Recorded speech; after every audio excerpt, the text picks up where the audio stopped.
hope sense. nobody. It only makes sense. No other scenario could have possibly None. I mean, been you're more than justified. welcome to host this. No, You're more bro, than you welcome got to it. host Ah, You this. tell me. Okay, all you got right. it. I just I take want the to make man sure. over. All right, all Uh, right. I'm gonna be watching and those listener notes real closely though. I want to see those numbers. watch the Mm-hmm. listener notes. What are you talking about? I'm talking about on the Spotify, on the Apple Yeah, Music. I I want to need see. That's I fine. need That's the fine. I need listeners those Whatever. to go metrics through the by the review. Okay. hour. Okay. Well, that ain't got nothing to do with me. Um. That's fair.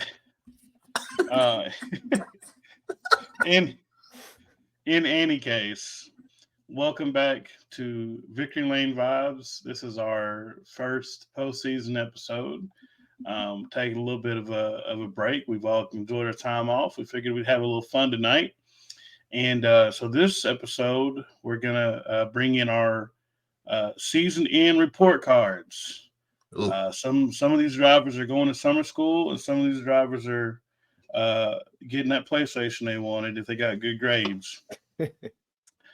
Pretty much format's pretty straightforward. We're all going to go through and give our five drivers A, B, C, D, and F, and an honorable mention if we want to, and talk a little about why we gave each driver that ranking. And we're going to do it for all three series through three different episodes. So make sure you stay tuned, not just for this one, but we're going to do one for the Xfinity Series and Truck Series in case you're one of those weird mole people that don't like the Cup Series but likes the Xfinity Series or Truck Series. So with that, there's not a whole lot else to talk about. Unless anybody has any updates, anything that's happened to them over the short break we've had since the season's ended. F. Okay, that's fair. That's great. Well, Jared, since you like to talk out of turn, you can go first. We're starting Wow. with we're going to start with the Cup Series. So We this got is the Oh, okay. Cup Professor episode. Professor Carl. Professor Carl here. I take the back seat for the first night in Look, about 22, and here he go. you didn't have to. I No, that's just fine. was trying to be We considerate. good. Okay, all right. Can all I go right, all right. backwards? Can I go from F to A? Whatever you want. Yeah, It's as long as it's your Cup Fantastic. time. Series, Perfect. Let's do it. yeah, for sure. So my Cup Series driver that deserves the most beautiful red F on all the papers I've ever seen graded in my lifetime. It's Martin Truex Jr. Um, you came into this season pulling your Eric Almirola-ness, like, oh, I don't know if I'm gonna come back. Well, I don't know if I should do it. You decided to stay, and I don't know why, because you didn't do anything worth a damn since you signed your extension, sir. Um, I've never in the history, probably you are the first regular season champion to not make anything worthwhile as far as the postseason. How you squandered away, we talked about it the last 4 weeks on the podcast, but you literally squandered away your point lead. You didn't bring any speed to the track. Y'all couldn't even come cheated when you were supposed to keep yourselves in contention. And you finished in standings behind drivers who didn't even win. And that's not a knock on them. That's a knock on you. Where's your performance? Yours is supposed to be the quote unquote guy at JGR, because Denny sometimes likes to win lights to right award. So you're the mainstay that's supposed to get the job done. And you left a lot to be desired, so you get an F. I'll give a D. Y'all might think this is crazy coming from me, but I'll give a D to Michael McDowell. And I'm not saying that's D, like it's bad for him, but a D is good for him. D's are passing where I come from. But for him to he's the on-track menace that he is, for him to find a way to win and survive and advance in the playoffs was, it's good for them. It gives good momentum for that team going into next season. So I'll give him a D. And normally, if I wasn't an adult, he wouldn't be on this list. But I'm trying to be more open-minded as we lean into the 24 season. So Michael McDowell, you get a D. You get the lowest D though, so you get a 70. You barely there. I'd say my C driver, Watermelon Man, Ross Chastain, you can get a C. He was just sort of mediocre once the reins got put on him. after wrecking almost all of Hendrick Motorsports. He was really quiet. He quietly got top 15s. He quietly got top 10s. He didn't make it as far as I'm sure he would have loved to in the playoffs, but he earns my seat for winning Phoenix. I feel like that's a bold statement. Typically, drivers who win that last race and do not or are not the recipients of the championship, I should say, typically, come back to 24 with some fire. So it was his second win of the year. Good for Trackhouse to keep winning. I think they got 2 total wins, just like 2311 did. So it's good to see 2 teams who started at the same time, keep their momentum forward as they're going against the big guys. The driver that earns a B for me, I'd say, well, I'll give it to 2 people. I'll give it to Brad K and Chris Buescher. The performance of that team was really eye-popping. Also, their social media department is fantastic, so they definitely they added to the weight of that grade. But it's just great to see a driver take involvement in his own team. The first 2 years, the first year they were kind of crummy, but they came out the gate this year swinging. So a lot of great performances. I definitely have Brad circled to win a race next year. But the speed that they gave to the 17 for their playoff win was unbelievable. I mean, for Chris Buescher to have, what did he end up with? 5 race wins this year? Or was it 4? It was 4 or 5. 4. Just won 3 races. 3. It just seemed felt like 5. Yeah. It felt like 5 because he was always on TV. He was always, in contention for all of those races where he got hot during the summer. So looking for big aspirations and big things out of RFK next season. And my A driver doesn't have a damn thing to do with the point standings. I'm giving it to Bubba. Just because the growth of him as a driver this season, with his road course performance, with him keeping his eye on the ball and doing everything they had to get to the playoffs, to make it to the chase for the first time in his career, and to be a faulty air pressure judgment call from further advancing in the playoffs says a lot about the resiliency of him and his team. It finally feels like that him and Booty are starting to get on a better level in regards to making changes to the car and race. They already obviously have a close-knit relationship, which is why he's able to keep Bubba as level-headed as he is. But if you just look at the total package of this year with Bubba, from his restart performance to his qualifying efforts to his finishing, more often than not in front of his franchise teammate Tyler Reddick. Bubba had an amazing year this season, and I'm hopeful they can capture that lightning in the bottle, which is so hard to do in the Cup Series. Is arguably one of the hardest forms of motorsports to win in my humble opinion. But hopefully he can build on his successes this year, or sees his successes as such, like I do. And hopefully we get some stickers on that car next season. Where we don't have to worry about pointing in. We're in. We got some stage points in. We're in contention to go for another championship. Yeah, that's a solid stack. It makes me worry a bit about mine, but we'll cross that bridge when we get to it. I might not be on the show after this one, so I'm gonna let everybody else go first. Yes, it's bad. Oh God. Okay. On that note, that encouraging note, I will go next. I wish I'd gone first because Jarrett stole my Truex F grade. But that's fine. I'm gonna put Truex in my dishonorable mentions because he can still get an F though. He can get an F, but I'm gonna try to not go bar for bar with you on that one. But yeah, he gets a dishonorable mention. And if anyone had missed our Phoenix show, I kind of touched on all these points. But yeah, the ultimate light's too bright for the season. But so my official F, I'm actually gonna go with a different name, Austin Cindric, because I was gonna say that you look at who the last 2 Cup champions now are. So it's clearly speed coming out of that shop.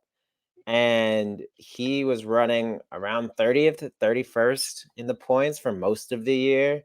He had a couple decent finishes late in the season to rally to finish 24th, but he only had 1 top 5, 5 top 10s, and that's a shop that has speed. You know, I could have gone Harrison Burton, but I give the asterisk with the 21 is it's a Penske car, while not officially a Penske car, but actually a Penske car. But for Cindric, your car's getting made right next to Joey and Ryan's. So there's no excuse for you to be that far off in terms of speed. And so I just have to choose it's the driver. And, you know, I look at a lot of the drivers around him, and a lot of them are drivers that are in not great equipment. And for him to be around like the Priuses and the Haleys and the Gillilands of the series, like that car, the car itself is way better than that. So I have to put him in my F. For a D, I'm gonna go with Chase Elliott. He this is definitely he's had a rough year to say the least. I think this is the season he'll want to forget as quickly as possible. And if you look at his stats for the season, when he was in the car, they were really solid. They had a 15 top 10s in 29 starts. So that's pretty solid. But obviously, we all know the issues that he had, right? Snowboarding in the regular season. I don't care what Mr. Hendricks says. I guarantee he's not doing that again this year at the Olympic break. And then the hooking of Denny was just such a brain dead move on his part, and something that I would have never expected. I don't think Chase is known for being a dirty driver. I think he's known for throwing some late blocks more often than not late in a race, but he's never been one to, I think of as a dirty racer. And for him to do arguably the dirtiest act outside of Phoenix all season, that was just such a really big surprise for me. I mean, he paid for it. And I think once he got back in that car, like they were just so listless. And there was all this talk about, oh, he can point his way in and, you know, he's going to be able to do this or that. And he's averaging 30 points above. I think, what's his name on NBC was saying, oh, if he averages this many points, you know, he can point his way in. There was no chance. I was from day one saying he had to win. So just a really disappointed season from him. As a recent Cup champion, I expected a lot more out of him. And that segues nicely into my C grade, which is an even more recent Cup champion, Joey Logano. I really thought that he would have some more speed in the playoffs. I expected him to kind of just turn it on, and instead Ryan Blaney turned it on. So maybe they gave Ryan the hot seat or the fast cars this playoffs and just let Joey kind of cool. But for him to finish 12th, got a win, but it just felt a little listless. He was one of those guys that you expect to be in the top 5, top 10 every week, and it just felt like he was just like another guy for a lot of races this year, more than I expected. So a C is solid, you know, but for him, I grade him. If you're a champion, I grade you on a curve. I expect more out of you. And my A minus, I'm gonna go with Bubba.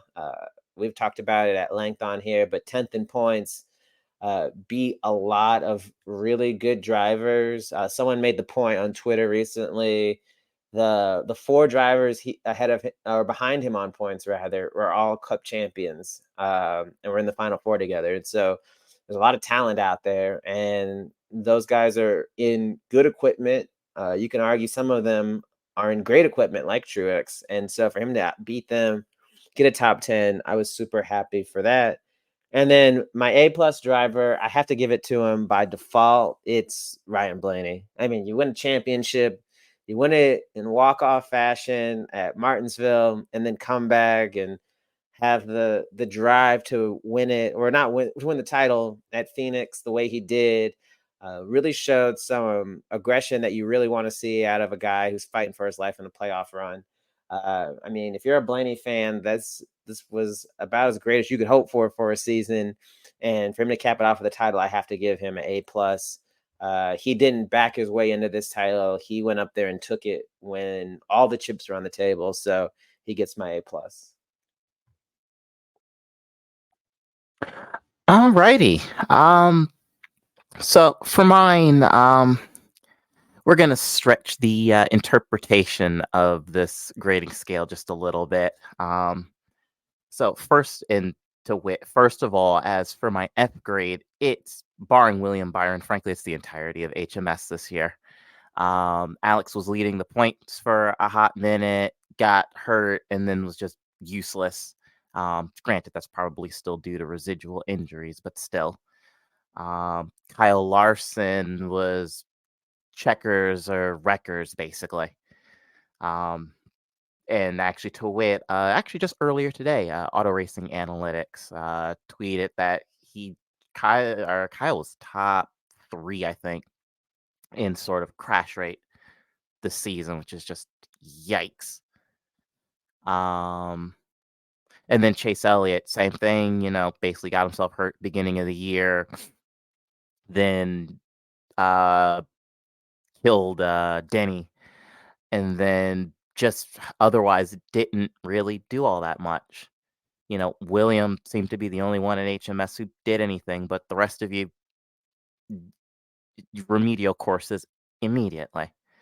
As for the D grade, this one really breaks my heart, but one of the other Kyles, Kyle Busch, started off the year kind of hot, and it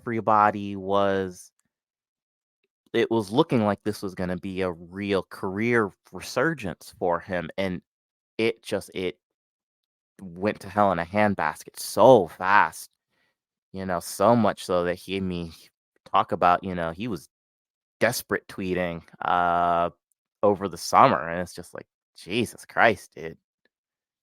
It is a real bummer to see. He is certainly not who I wanted to put in the D spot, but yeah, just not a great way to finish out the year. My C grade actually goes to Ty Gibbs. A pretty solid rookie campaign. Got very close to pointing his way in.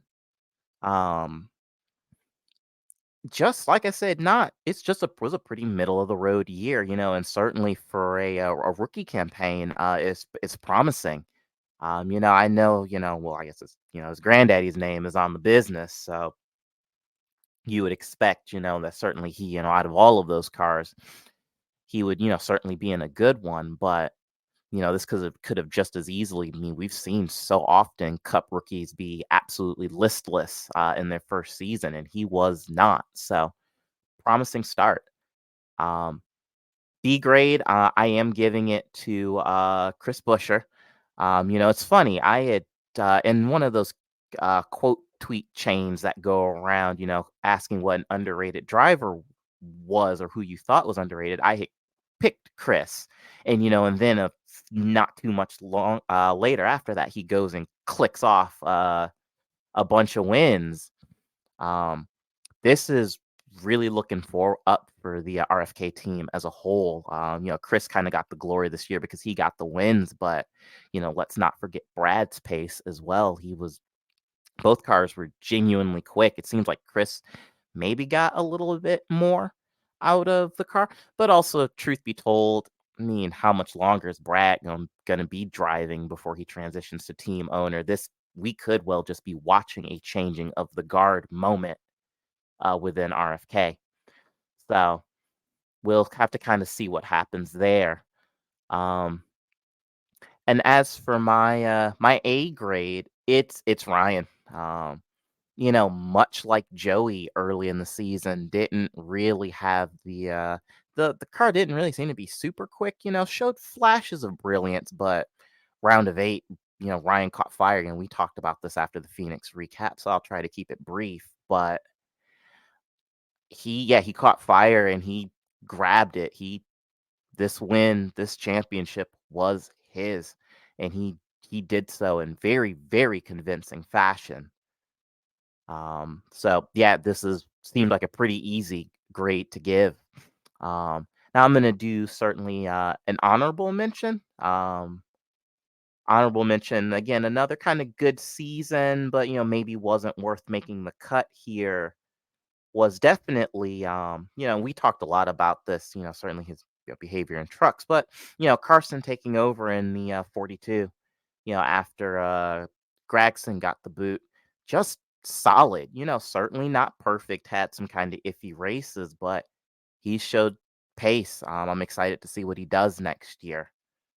And as for dishonorable mentions, yeah, and again, I talked about it in an earlier episode, but Cindric just been absolutely bleeding useless.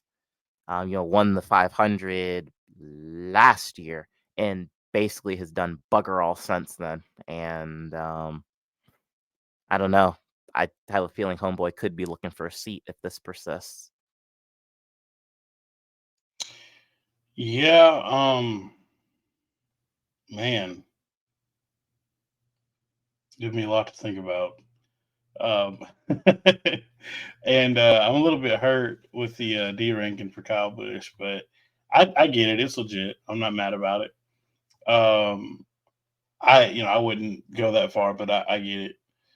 So as far as my rankings go, you guys have forced my hand. I think I'm gonna have to start it at my F and work my way up to kind of pause the eventual booze. But I do want to say no champion is getting an A from me.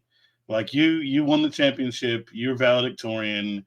We're not talking about you anymore. You got the full ride scholarship. I'm not worried about you. That's So really yeah, I mean, because it's just like there's other people to talk about. But so my F for Cup and is Cody Ware. And I know this doesn't do with on-track performance, but man, Cody Ware in a lot of ways was a man of the people for the Twitter sphere, you know what I mean, and interacted. He was just, we all thought he was a pretty cool guy. And of the controversies that drivers had, off track this year, this is probably one of the biggest. Yeah, don't beat women, you big nerd. It's that simple. Not to be political or anything, folks. But yeah, don't beat women. Yeah, yeah, real brave of you. yeah, no. But so that's that. My D has to go to throwback to the Homestead episode, Ricky Stenhouse Jr. Uh, people were telling me after the Daytona win, like, oh yeah, he's turned a corner. This is a new JTG Daugherty, X, Y, and Z, and then just the rest of the year is somehow at some point in time the camera cutting to him like sitting in the infield by himself, spun out, or in the wall, or in whatever X, Y, and Z. So I just was like, man, he's been in Cup. His first Cup start was in 2011, I want to say 2012, maybe one of those 2 years. I think it may be in 2012 actually.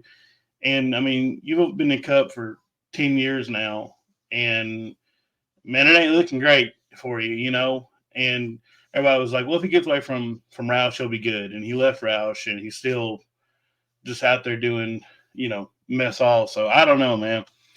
So that's my D. My C for Cup. C stands for Chase Elliott. In a lot of ways, I view Chase as the leader of Hendrick Motorsports. Like he's like the guy there. I know Kyle Larson performs really well, but I equate it to the late 2000s era of Hendrick Motorsports where you had Jimmy Johnson, Kyle Busch, and Jeff Gordon the same team, right? Like, yeah, you've got three talented drivers that could all lead an organization, but I think one stands out as the guy that is synonymous with that organization. Despite the fact Kyle Larson has literally Rick Hendrick's business as his sponsor, I still think of Hendrick Motorsports as Chase Elliott's team. So with that being said, I'm not going to really knock him for the snowboarding thing. I mean, because stuff like that just happens, But what I am going to knock him for, and knock him really severely for, is the incident at Charlotte. Look, NASCAR set a precedent last year with the Las Vegas incident with Bubba Wallace and Kyle Larson, right? They said going forward, we have the SMT data. If you hook a guy and intent wreck him, you're going to sit at the house. We're not taking it anymore. And all the drivers know this. And so for you to, overreact the way you did, wreck him, and then in the post-race play it off like, I don't know what happened. Who actually X, Y, and Z, and then, just kind of show no real remorse behind it either. Throw off your entire team's mojo. And then I feel like, he came back and he was like, well, if we don't win, then who cares?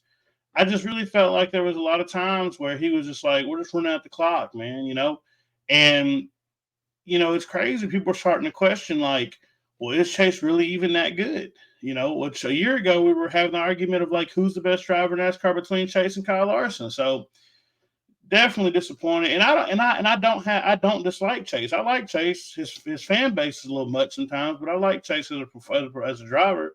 And so that's just not typical from him. And I hope he turns it around, but I hope he learned his lesson first, for the most part. My B, so I had to give two Bs. I had to give a B plus and B minus. And we'll go with the B plus first. So B plus is for Bubba Wallace. I gave him a B. Again, we've talked about it every week. No need to drag it out, but very solid performance this year. I think what really stood out to me, among everything else, was the Roval performance. I think probably one of the hardest ovals that we have, not ovals, road courses that they go to besides Chicago. And for him to take all that sim data to learn how to apply it, all that good stuff, and, be, I don't know, what was he, second fastest in practice, fourth fastest in practice? And they qualify, I think, fourth, and ran really good. It was running lap times equivalent to the leader during portions of the race.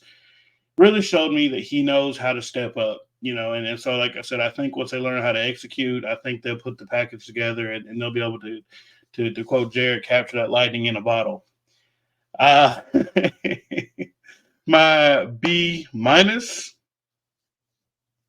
I want to say this first. So I'm giving this as an entire team for the most part, not just the driver, but I have to give it to Michael McDowell. All right, folks, we had a good run. We'll see you next year. See you at Daytona. Explain yourself. Say, yeah, without me. So look, man. I always look at it. A lot of times I look at drivers, and I look at the whole organization sometimes, as far as like how the performance leveled up and stuff like that, right? And so a couple years ago, we were not having conversations about like, I hope Michael McDowell doesn't win this race, right? We weren't really considering them to be playoff contenders. We really weren't expecting anything from them. I remember the days of Front Row Motorsports being, a showing up with a unbranded Dodge Charger body. This was like the Nextel Cup days, and not even making the show. So to come from that to an organization with top fives, with top tens, with a race win on merit, to be in the playoffs. And yeah, they fell apart in the playoffs for sure, but I think that they've come a long way. And I think Michael has done a tremendous amount of work to find speed, to find a resurgence in his career, because he had a very long period of time in limbo. And look, I don't like the guy. I'm not going on record for saying that, but I think sometimes you have to recognize like the work somebody's put in. And Bob Jenkins and that whole team have made a great stride in making that organization, making the investments they've made in that, the partnerships, making that pay off in the long run. So hopefully I don't have to give them a B next year. Hopefully I can give them a C or not even talk about him, because maybe it was a one-hit wonder, but I don't think that's the case.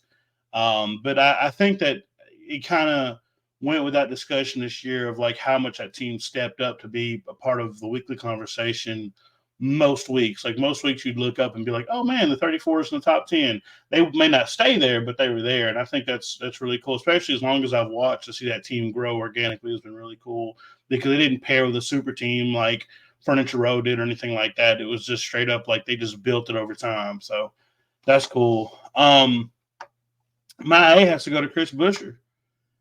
3 wins on the year. Multiple stage wins. I mean, just checks all the way across the board. 2 wins back to back. And performed really well in the round of 8. I don't think he and didn't really miss out on the Final Four by merit. It was just because it was a really tough, round of 8. And a couple years ago, we were like, RFK is, well, Roush at the time was lost as an organization. And then like a year ago, we were like, well, okay, it's RFK now, and Brad Keselowski will lead that organization to the front. And it's been the opposite. Chris Buescher's been who's led that organization to the front, which is fantastic. I love that. I love what Chris has been able to do. I mean, and he's been with Roush now for about a decade. He left for a duration time to go to JTG Daugherty, but for him to be there that long, the investments paid off to win those races. And there was a period of time in the playoffs where I was like, I think Buescher can be the underdog and win this whole deal. So, I think that they've turned a page. I think this new Mustang is going to be very dastardly for them in some races. And I am excited to see Chris elevate himself to the conversation of the Hendrick guys, the Gibbs guys, all that kind of stuff. Because I like Chris. He's a good enough guy. So those are my grades for the Cup Series. Yeah. Yeah, those are takes. Oh man. I thought I was solidly standing on business for this. I was like, man, I'm coming with something fresh here. I'm not. Oh, nah, that ain't it, y'all. Oh man, it's all right. You're entitled to your opinion. But Everybody's entitled to their own opinion. Okay. This is America. Well, you're entitled to be wrong. I mean, okay. So let's just because we did this pretty quickly, real quick. We got some time before we switch to Xfinity because we can really fit this all into one episode. I don't know, but where did I go wrong exactly? I mean, I'll go first. I would say I think you graded Chris Buescher on quite a curve.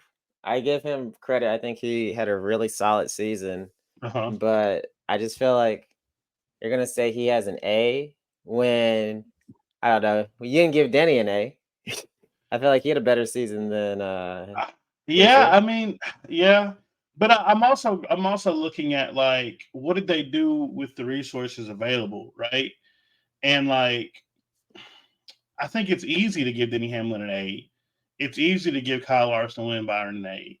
But sometimes you have to kind of look beyond that, right? And I think like I would not akin RFK to be an organization with the depth of a Penske or a Hendrick or a Gibbs.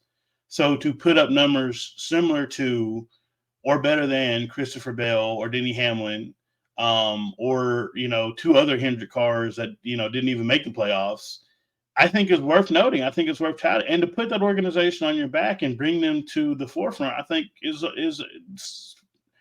says a lot. So it may be maybe it's just the Texas connection. Maybe it's because he's like the closest driver I have. Maybe I'm doing it unfairly, but I do think that Chris Buescher did a lot this year, and I think that we would feel differently had he made the round of 4. But that's just how I feel about it. Could you make the argument that a lot of what you're saying, I feel like you could also apply to like a Ross Chastain? I don't think I can apply that to Ross Chastain. I think if anything, like Ross was expected to do a lot more than he did this year. I was just about to say Ross last year, maybe, but Ross last year I'd have gave an A, absolutely. Mm-hmm. I feel like Ross carried Trackhouse this year because Suarez. We didn't mention we're 30 minutes in. We ain't mentioned Suarez once. We haven't mentioned Suarez in the 21 episodes that we've done. Yeah. So I look at that as that was a carry job by him. I'm not trying to like discredit RFK because I'm not a hater. I actually like RFK. Right. And I do agree. I think they definitely overachieved this year. I don't think they would have expected if you pumped them with the truth serum for both of their cars to be in the round 8. Mm-hmm. But I just look at, I don't know. I guess if I'm looking at RFK as a whole, I would give that organization an A. But I don't know if I can personally give Chris Buescher an A. I mean, I guess, like first of all, I think I would rank Trackhouse as an organization above RFK, simply because of the Chevy connection there. I mean, I don't know how much you're getting from Hendrick, but it seems like a lot to overnight from 2021 to 2022. I mean, seemingly go to a championship capable organization. Um, but I mean, I could say RFK as an organization. I just feel like Brad left a lot on the table as much of a seasoned veteran as he is. Not to debate it, but I just feel like um, Brad left a lot to be desired where Chris did not. So I mean, and like they finished 7th and 8th in points. They were right there together. And in reality, only 8 points separated the two. So I mean, I guess I will say Art has convinced me. I will give RFK as a whole an A. But on the group project, Chris Busher's name is bold and underlined. So I'll That's say fair. that. So yeah, RFK is my A as a whole, as I'm changing it. So that's that. That's fair. All right, Yeah. I can't Okay. argue with that. Okay. Before we switch, I'm sorry. Did anyone else want to? I had a topic I wanted to add before we switch gears. Anyone have anything else on Cup? Like I was gonna ask Carl, like, did he do it just because he felt bad that Stenhouse got to stay and Busher had to leave? Like, is this your time to give him the flowers since he got chosen over the seemingly lesser driver?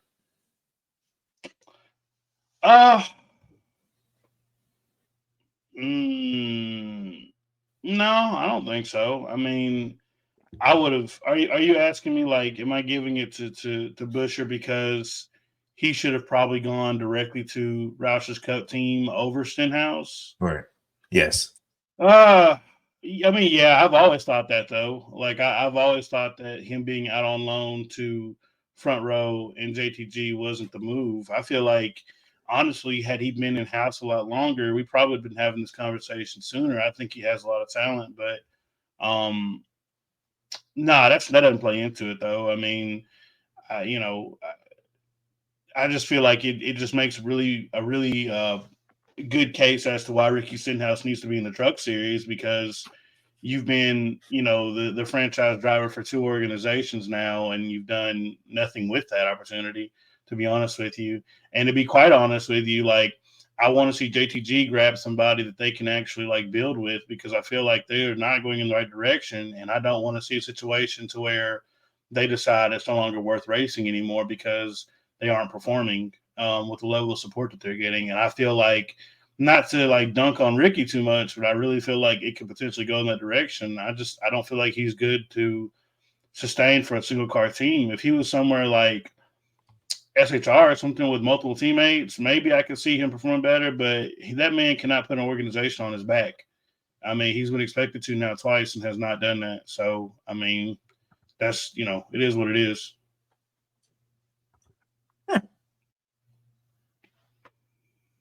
I'm glad Carl went last now.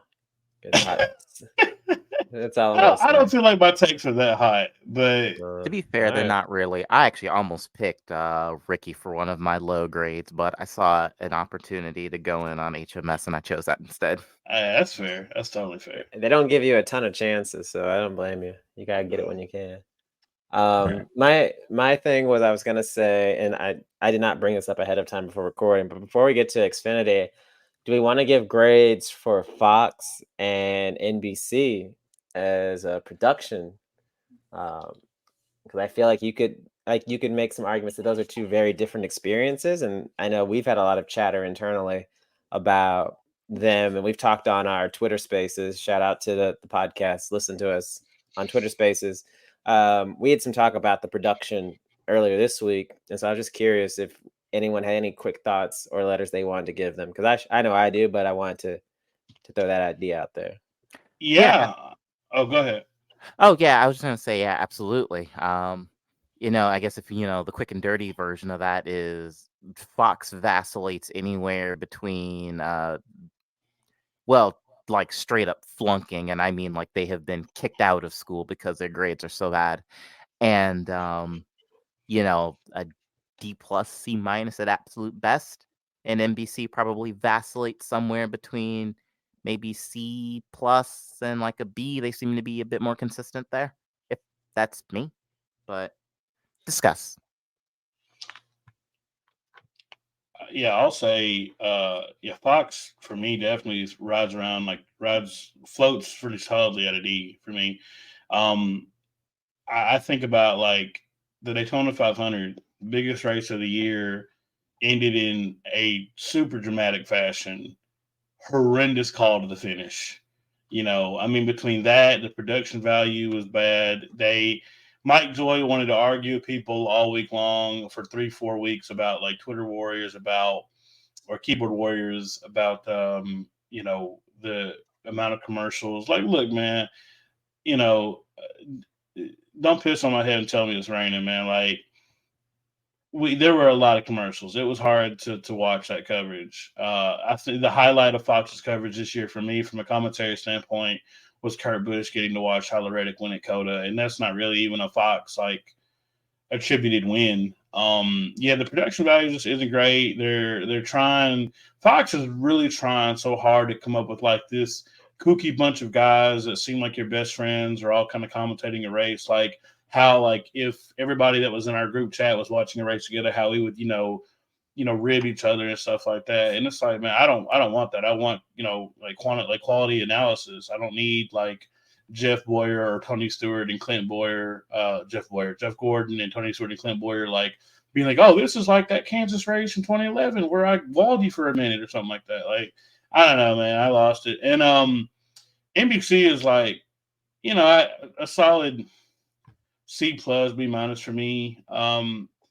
Again, the commercials got to stop, man. I don't know how they're gonna fix that if they need to. It's getting really bad now. I will not, have not, will not, and will not ever care for Steve Letarte in the booth. But Jeff Burton and Dale Jr. make up tremendously for that, and so those two will always carry my favoring of NBC. And that's all I got to say about it. Quick interjection before we move on. I do want to say, or move to the next person rather, that I am excited to see what Harvick does in the Fox booth this coming season. I don't know if he is the answer to all of those problems, and I suspect the answer is probably no. But I think he might be able to help. I think he might be perhaps that analytical brain that the Fox booth so desperately needs, and also somebody to frankly just tell Boyer to shut up every now and again.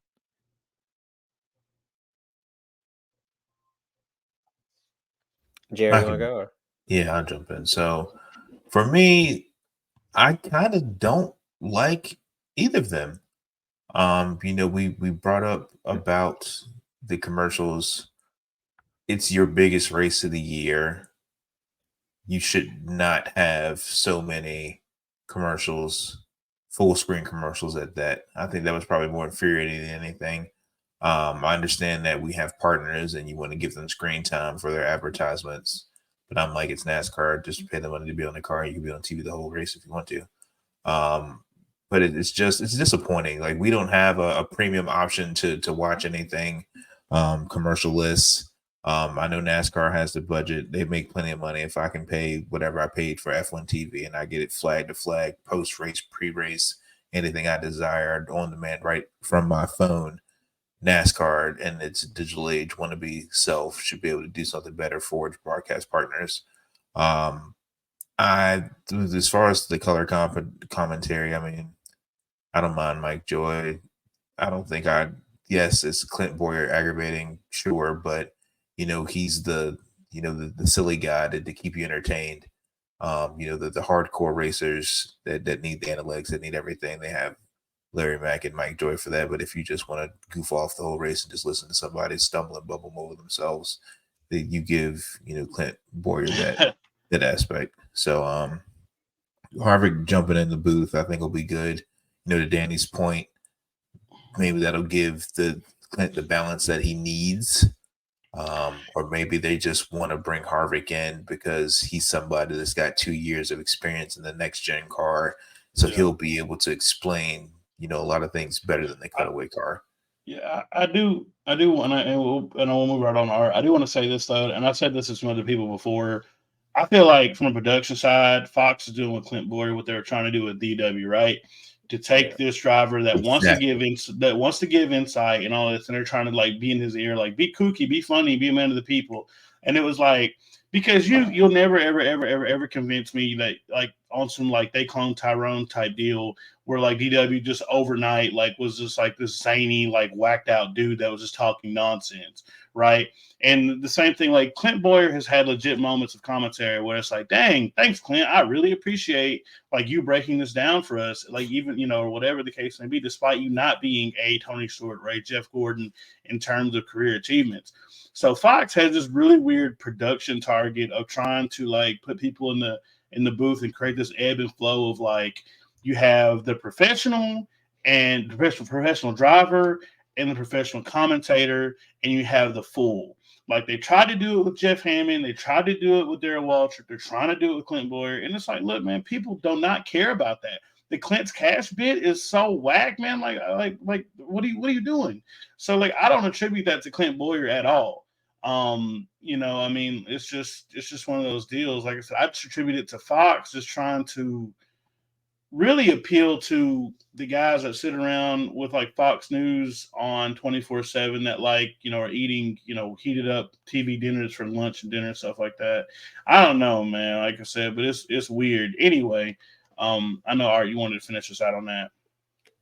Yeah, no, you took the words right out of me. I literally had the notes written down when Jarrett was talking Clint trying to be DW. And yeah, I think for me, I personally always want the combo of a play-by-play guy or girl, an announcer, and then as an announcer, a driver and a crew chief.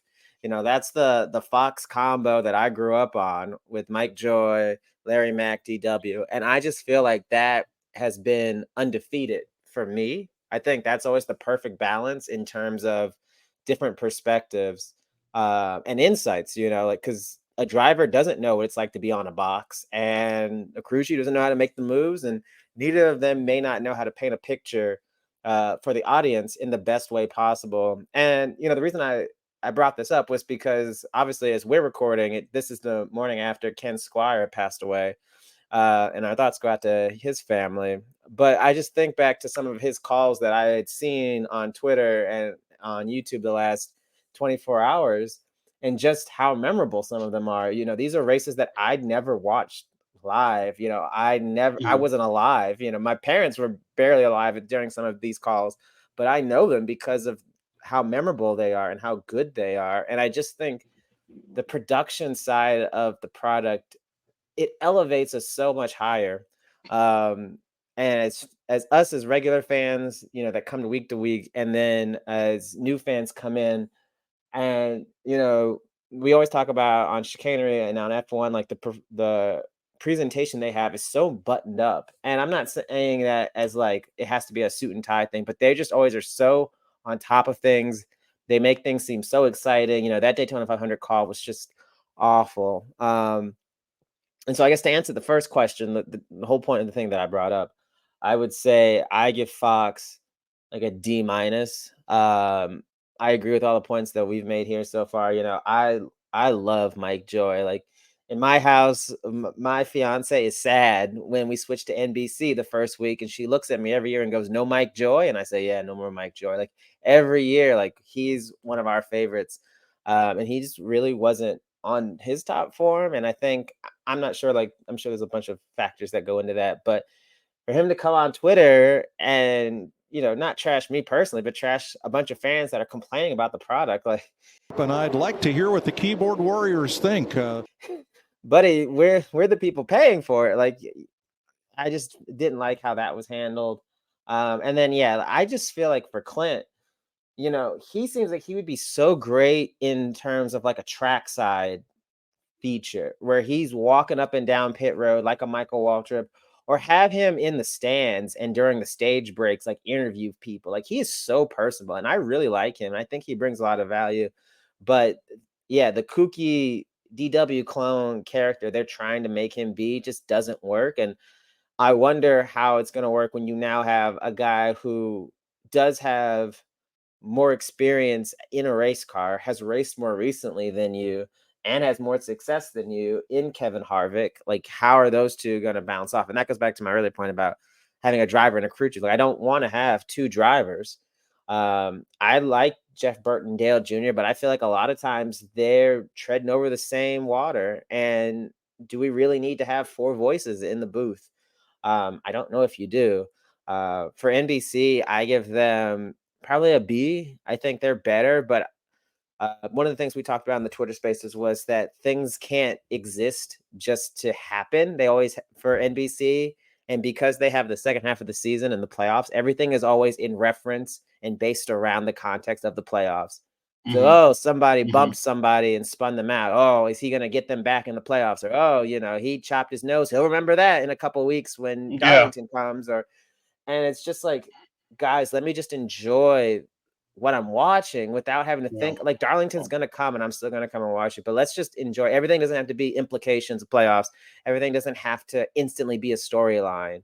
I feel like anytime something happens, they're instantly trying to make it into this Carl Edwards, Brad Keselowski level rivalry, right? For like the smallest incident on track.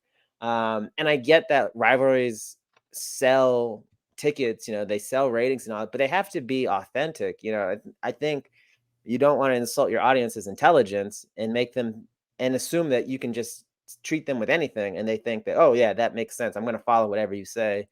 So yeah, I think both can improve a lot. I hope they improve just because of the importance, like I said, of the calls and the production value.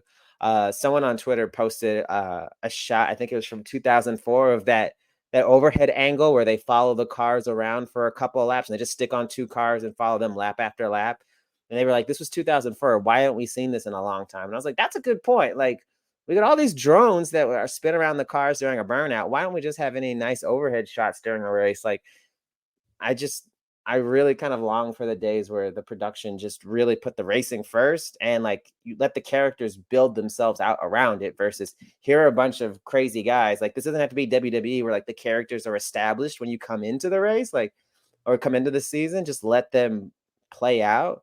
And I really hope that changes. I'm sure NASCAR knows about this. Like, this isn't a secret. And hopefully things like the commercials get fixed soon because, yeah, like, we always compare it to stick and ball sports, right? And like, I watch 100% of game action when there's a football game on. I watch every pitch of a baseball game if I watch a baseball game. I'm not missing 40% of green flag action. If I'm watching these other sports. And I think if you're a new fan, you come into that, you say, well, why would I watch this? I miss half the product. And, if your only answer is to shrug your shoulders and be like, oh, well, sponsors and, the model, and this is how we've always done things, like, the new fan don't care about none of that, right? Like, they just want to see something and be entertaining. So I hope they get it fixed in the future. I'm always optimistic when the season starts, but it usually gets dashed by the end of the 500 with the call. Yeah. Well, no, I don't think there's much left to say on that for sure. I think you hit it out of the park with NBC finding it so important to talk about, like, especially Steve Letarte among anybody else, like, to mention, like, everything has a playoff implication. Everything is important. And it's just like, if we're spending the race covering somebody having a pit road penalty and how that affects them going into the playoff 4 races down the road, like, it just takes all the fun out of enjoying the race. Not all of it, but it certainly just hangs over the head or whatever they're like. So yeah, you can always hope for the best and just expect the worst, I guess, in that regard, not to be all dreary. But in any case, this has been our report cards for the NASCAR Cup Series. And I guess on the broadcast side as well, feel free to tell us your opinions on Twitter or wherever about what we got right, what we got wrong. Please don't be mean to me because I'm very sensitive and will probably cry and take it personal. But thank y'all so much for listening, and we'll be back to y'all with part 2 shortly. School's out!